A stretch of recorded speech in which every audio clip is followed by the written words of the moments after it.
Il y a déjà plusieurs mois en arrière, on a distribué et fait l'essai sur certaines communes de cette poubelle verte, qui est une poubelle qui bénéficie d'une aération, contrairement à celle qui avait été distribuée il y a bientôt 20 ans, avec des sacs qui sont compostables, ce qui est aussi une nouveauté, parce qu'avant c'était des sacs plastiques, un arrangement avec toutes les grandes surfaces pour qu'on puisse distribuer ces sacs compostables. Je crois que le but du jeu, c'est de collecter ces déchets de cuisine, qui sont une part à peu près de 30% sur les déchets qu'on consomme, de potentiel pour pouvoir économiser, je dirais, aujourd'hui ce qu'on est en train de mettre à l'usine des Cheneviers, qui elle-même aussi va se restructurer de manière moins grande. Et c'est un défi que se lancent aujourd'hui les Genevois, mais on va pouvoir y arriver.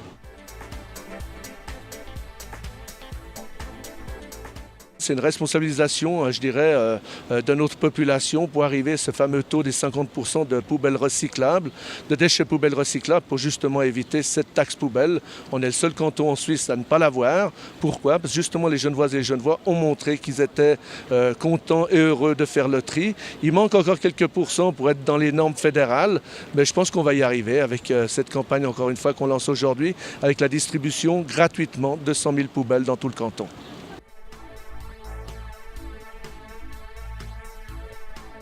Écoutez, les bonnes raisons, c'est qu'on économise passablement de frais liés à l'usine des Cheneviers. Et aujourd'hui, je dirais, aller brûler des déchets de cuisine qui sont en majorité faits d'eau, c'est un non-sens. Alors qu'on peut composter ces déchets, on peut les mettre dans des usines de méthanisation, créer du courant. Il y a plein de choses qui sont en train de se mettre en place sur le canton. Donc on a tout intérêt. Et puis la taxe poubelle qui a permis à certains cantons d'arriver peut-être avant Genève aux 50%, se rendre compte que les effets, c'est un mauvais tri, c'est le tourisme des poubelles, des choses comme ça. Donc on veut continuer le trend de la prise de conscience, de la responsabilisation pour arriver au but tous ensemble.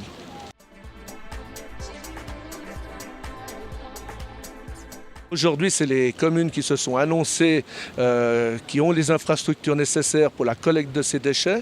On sait que la ville de Genève n'a pas seulement de problème dans certains quartiers, mais elle a des quartiers qui sont déjà bien équipés. Elle va mettre, je dirais, la priorité sur ces quartiers, travailler avec les différents commerçants et les régisseurs des différents immeubles dans d'autres quartiers pour arriver à ce qu'on puisse mettre en place ces infrastructures. On a ces centres de collecte bientôt en ville, je dirais presque dans tous les quartiers. Il y a encore quelques détails à peaufiner à gauche à droite. Dans certaines communes aussi de la campagne, c'est la même chose, mais on a quand même des communes comme Bardonnay, comme Perly qui se sont engagées. On a d'autres communes comme Collet-Bossy et Dardany qui s'engageront l'année prochaine. Ils ont déjà déposé leur candidature pour l'année prochaine. Donc ça ne va pas se faire du jour au lendemain, mais disons que fin 2018, on espère au minimum arriver à ce taux de 50% de recyclage de nos déchets.